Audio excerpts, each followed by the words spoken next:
Hey guys, this movie review is in loving memories of Heath Ledger and the stuntman Conway Wycliffe. Unfortunately, Heath Ledger lost his life to, due to a drug overdose prior to this filming actually being released in cinema, so he actually never got to see the final product of this movie, which makes me so sad. But this movie is in loving memory of him and this stuntman who brilliantly brought this movie together. And here we go.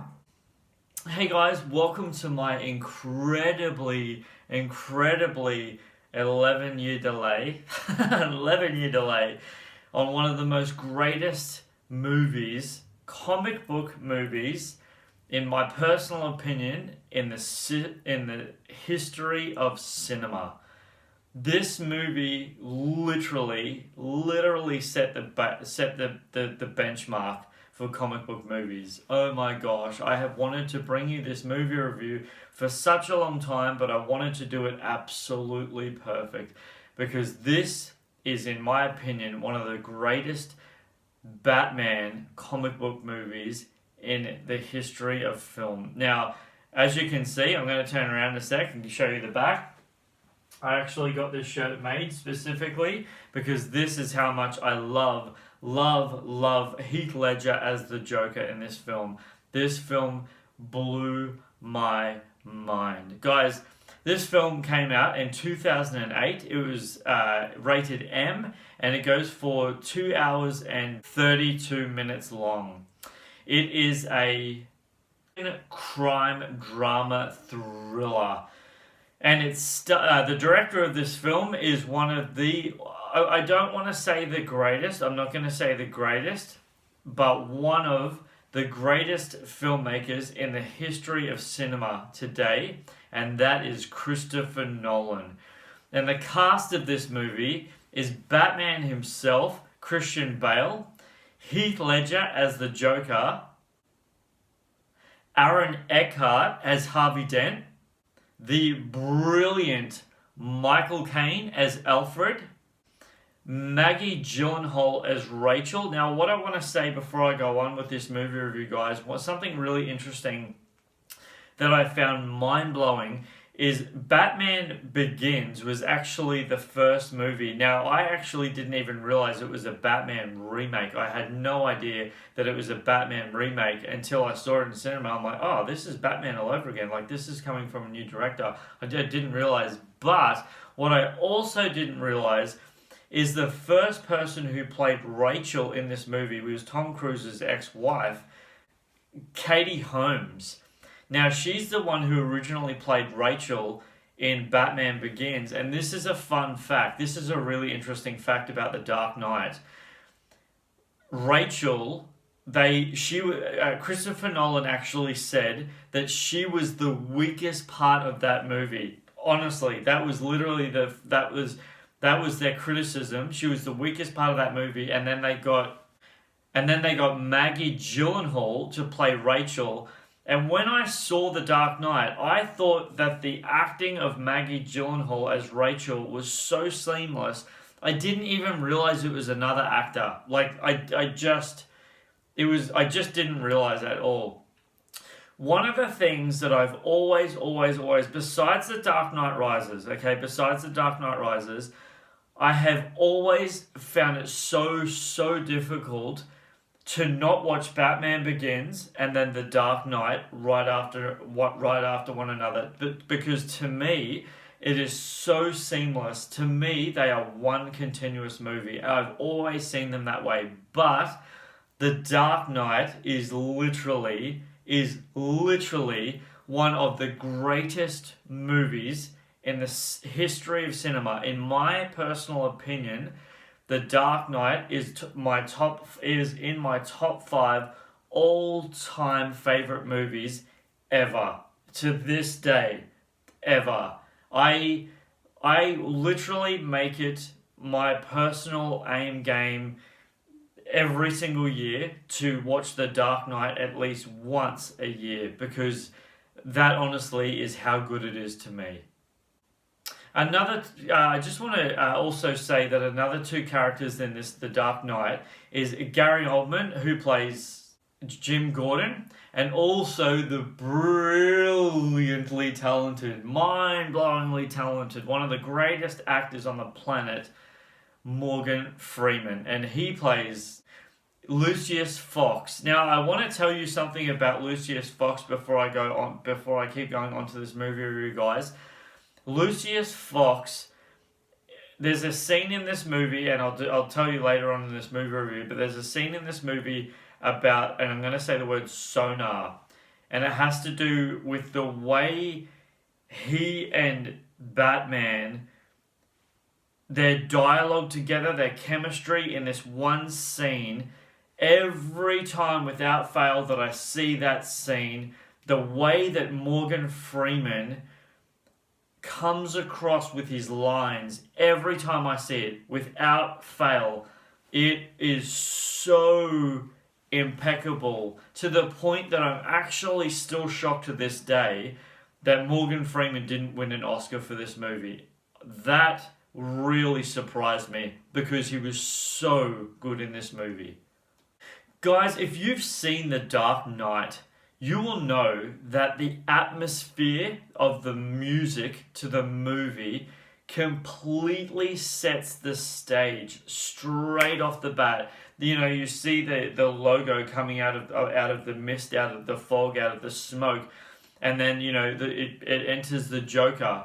Oh my gosh. Every time without fail, I literally cannot tell you how moved I get personally whenever I listen to the Joker's theme music, because it is so incredible. Fun fact about the Joker's theme music, guys, in this movie, that Christopher Nolan, so Hans Zimmer gave Christopher Nolan, I believe it was over 1,000. I believe it was over 1,000 pieces of music to give him to be able to listen to from on a flight. I can't remember where the first destination was. I can't remember.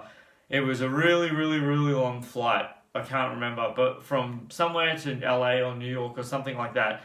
And that one piece of music stuck in Christopher Nolan's head instantly, and he just couldn't let it go. And he's like, as soon as he heard it, he was like, yeah, no, that's the piece of music. But obviously wanted to see more, listen to more, just in case there was more involved in it. And I tell you now, every time I hear that music, straight away, Heath Ledger's Joker, I just see him visually in my mind, and that is the power of music. So that is an incredible segue to my next point, because every single piece of music in this movie is completely original. One of the things that Christopher Nolan said to Hans Zimmer while creating the music for this movie is he did not want anything from secular music or music that was played on the radio or anything like that. He wanted this franchise, this trilogy, to have complete authenticness in its music, and voila, one of the greatest theme musics besides Batman, the Tim Burton version. Besides that theme music, this is, I mean, you play this anywhere, and in my opinion, I hear it straight away. Oh, Hans Zimmer. And this, and if you've seen my Man of Steel movie review, the Dark Knight theme was also played at the Hans Zimmer concert. Oh man, you have no idea. I don't even know words to put into that. I really, really don't.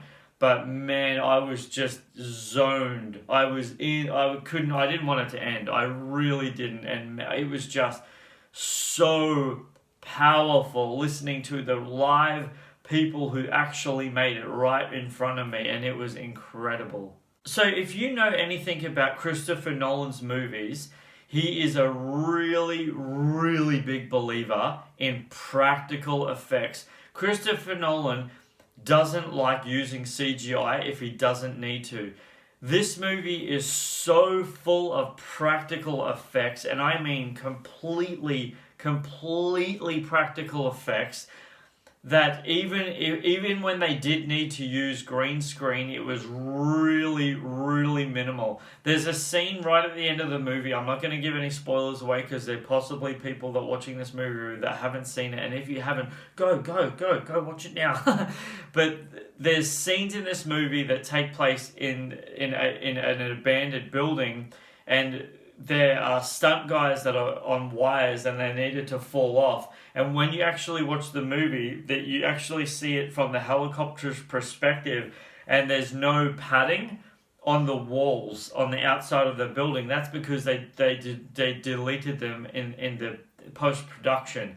That literally minimal stuff was the only stuff in this movie, guys, that Christopher Nolan was like, no CG. Let's do it for real. Let's make it really happen. And exactly the same in The Dark Knight Rises, but we're not talking about that. Another thing I wanted to bring up too, guys, is also the fact that if you watch the stunt scene underneath the bridge, right, underneath in the tunnel, that is actually done by miniature models. No, not the whole scene, but every time you see a car crash into another car and it's like blows up and stuff, all that is miniature models. And just looking back on it, rewatching this movie, looking back, it just does my head in at how perfectly seamless it is. And I know that I call a lot of movies epic masterpieces, but this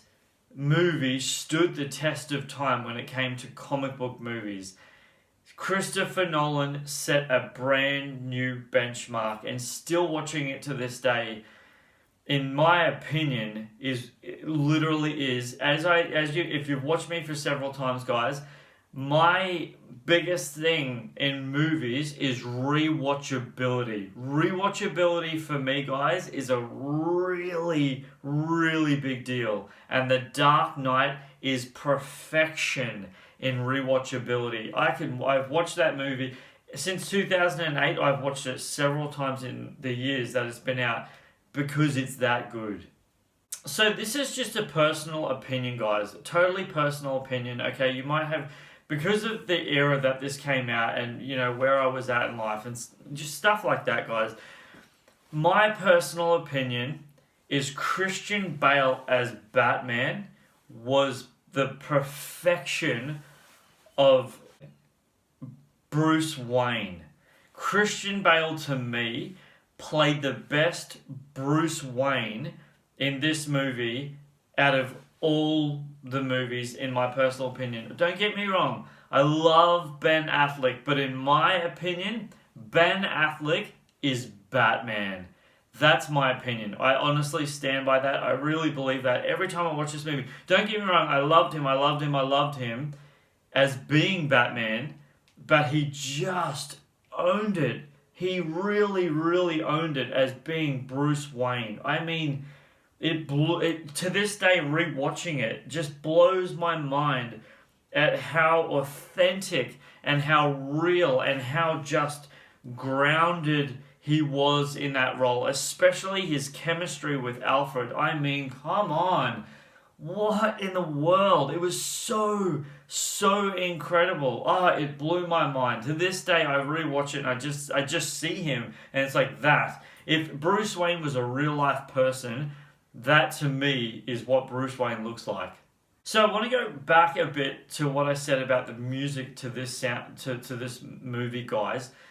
When this movie first came out, I honestly remember I could not stop listening to the soundtrack. Hans Zimmer brought a level of Batman. Like, that's what I hear when I hear this music. Straight away, I see Batman. And he brought this realism. He brought the life, the identity, just in the music to Batman. Oh my gosh, I listened to this theme music so many times when it first came out, over and over and over. And I literally have ringtones and text tones on my mobile phone of the theme music of this movie because, to my opinion, it really is that good and it stands the test of time. It's so good. Brisbane City, Australia, there is a building that if you look at it from the South Bank side of it, you actually see it. It's called the State Law Building.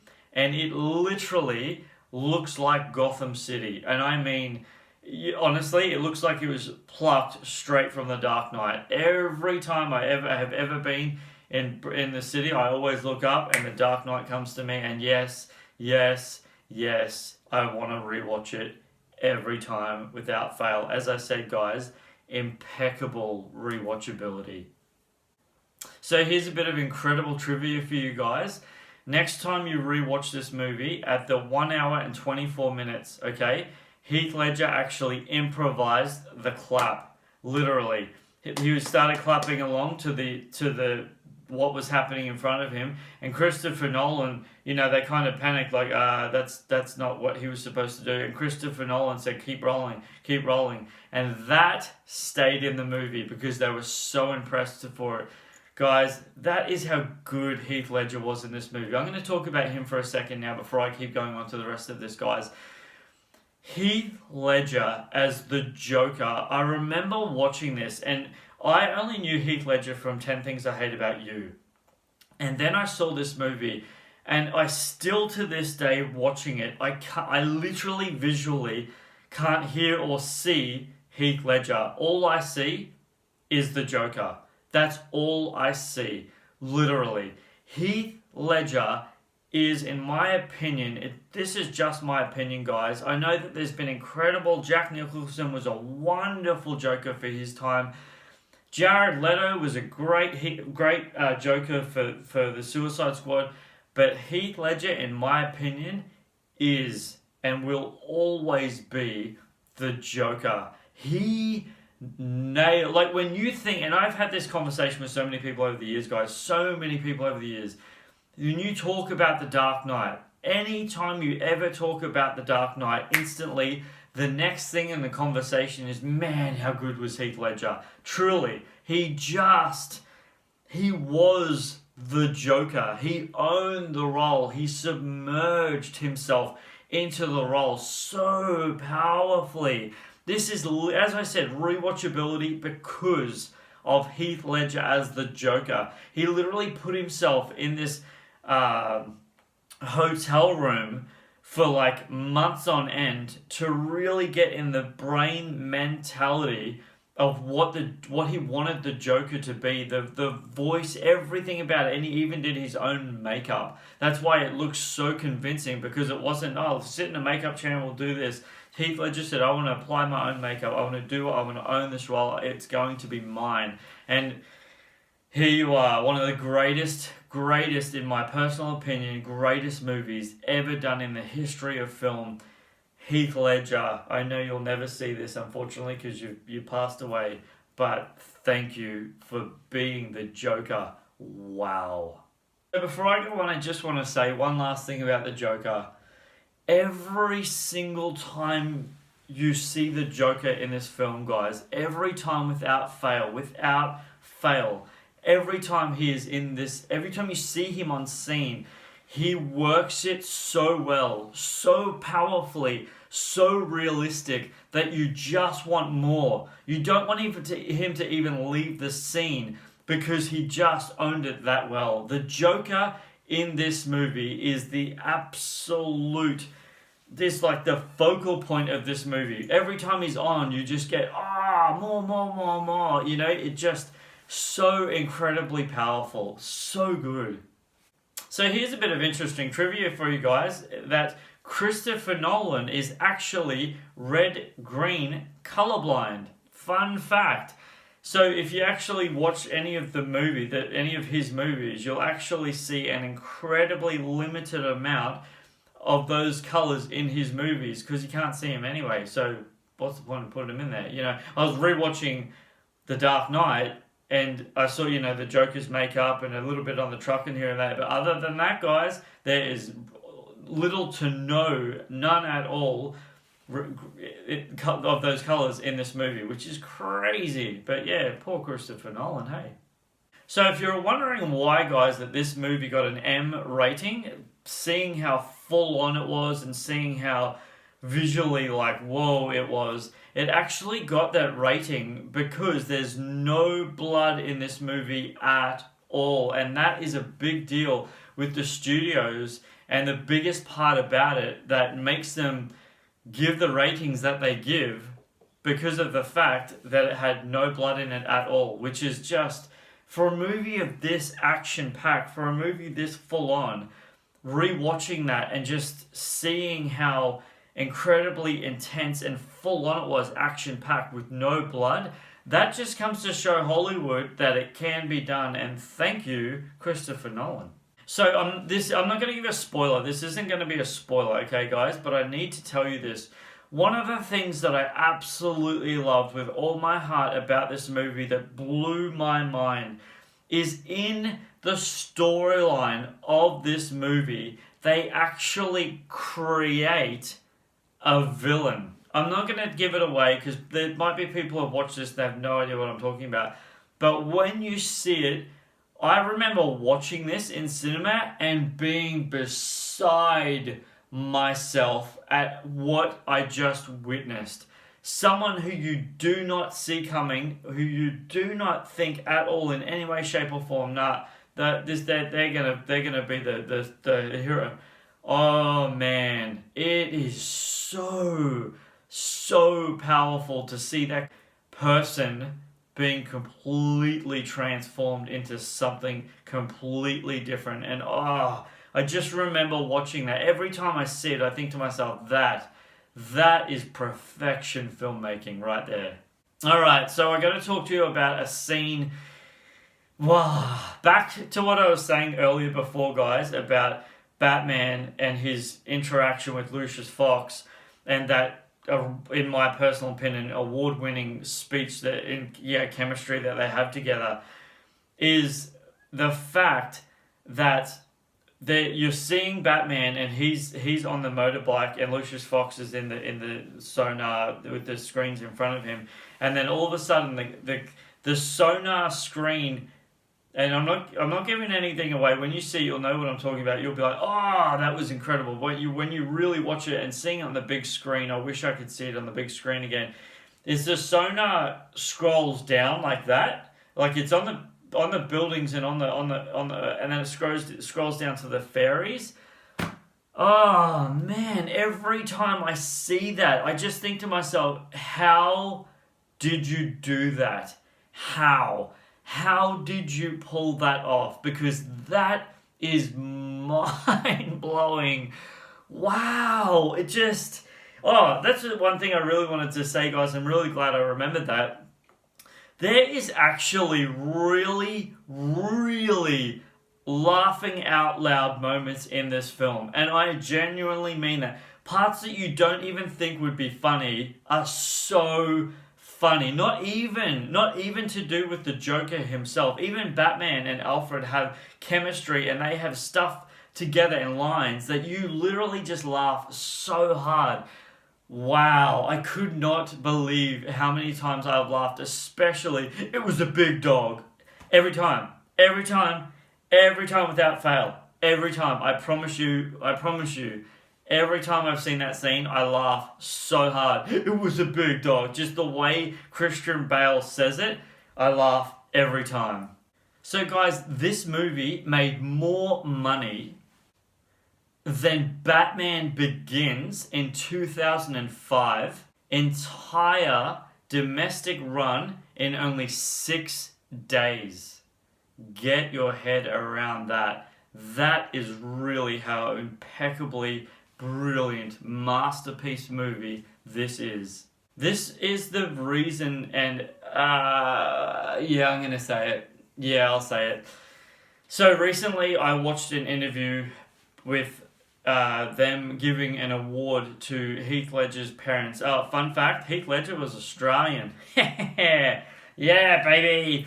So Heath Ledger actually won Best Supporting Role for The Dark Knight, clearly, obviously, and unfortunately, his parents and sister had to receive the award on his behalf. I'm not joking you, this is not a word of a lie, in any way, shape or form. There is a clip on YouTube, and I'll link it in the description below if you want to watch it. There's a link in the description of them receiving the award, and I, no joke whatsoever, I literally watched that recently and I choked up because of just how much I miss Heath Ledger and just the powerful role he brought to The Dark Knight. It was really just, yeah, it was one of those moments, guys, where I was just like, man, this sucks. But anyway. So this is really exciting news. Really exciting news. And you'll be like, well, duh. This is actually the first comic book movie to reach $1 billion worldwide. Not 100 million, not millions, $1 billion worldwide. That, every time I think about that, honestly, rewatching it, if you haven't seen it before, when you see it, you'll completely be like, well, duh, of course it's gonna be. Like, it just is that good. So guys, while filming the chase scene in the tunnel with the Joker and the SWAT vans, one of only 4 IMAX cameras in the world at that time was destroyed. I could just imagine Christopher Nolan's face having a broken IMAX camera in front of him that they only made 4 of in the world, and he just broke it. Oh, man. Oh, wow. But I mean, hey, it made $1 billion, so boo-hoo. So guys, in the interrogation scene, which is one of the greatest, they've done so many memes of that interrogation scene in this movie. One of the greatest parts of that movie is Heath Ledger asked Christian Bale, as they were fighting, to realistically hit him as hard as he possibly can, like really give it to him, because he wanted this movie to be as authentic as they possibly could. He wanted to make it real. He wanted the audience to feel what was really happening in the room, and man, did they sell that scene far out. So one of my favorite lines in this movie, guys, I cannot tell you how many times I've said this line. I really can't. Besides the line, and here we go. Besides that line, my dogs are hungry. Oh my gosh. I cannot in any way, shape or form tell you how many times in my life that I have said that line. I really can't. Guys, I'm going to wrap this movie review up. You guys have stuck with me this entire time and I appreciate it so much. Thank you so much for watching this movie review. I poured my heart and soul into this one and I just wanted to make it just incredible for you guys. Thank you for watching this movie review. I really appreciate it. If you haven't already, please subscribe. Please leave a comment. Have you seen The Dark Knight? What did you think about The Dark Knight? Let me know in the comments below. I really appreciate that. I value that so much. And until my next review, you please take care of yourselves. Please don't forget to click the bell for notifications and leave a like on this video. Till next time. See you guys. Bye. Thank you.